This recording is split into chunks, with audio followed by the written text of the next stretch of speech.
यांच्या उपोषणाचा मला आदर आहे, ती कुणाला ललकारत नाही असं म्हणत पंकजा मुंडेंनी मनोज जरांगे यांच्यावर निशाणा साधलाय। तर कशाचं अभ्यासपूर्ण उपोषण, आधी अंधारातून आणि आता उघडपणे जातीयवाद करतय असं म्हणत मनोज जरांगे यांनी पंकजा मुंडे यांना जोरदार उत्तर दिलंय। लक्ष्मण हाकेंच्या आणि वाघमारेंच्या उपोषणाविषयी माझ्या मनामध्ये आदर असा आहे की त्यांची भाषा, त्यांची बोलणं, त्यांचं विचार मांडणं ह्या सगळ्या गोष्टी मुद्द्याला धरून आहेत। कोणाला ललकारणं, कोणाची बघू म्हणणं, भाया सारणं ही त्यांची भूमिकाच नाही।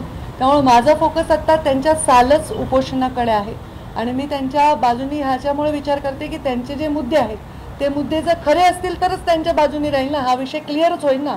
त्यामुळे मला एक त्यांच्या वागण्यातून, बोलण्यातून, त्यांच्या आविर्भावामधनं एक रिस्पेक्ट वाटतो की त्यांच्या म्हणण्याला आपण लक्ष दिलं पाहिजे। बाकी कोण काय म्हणतं याच्यावर उत्तर द्यायचं काही कारण नाही।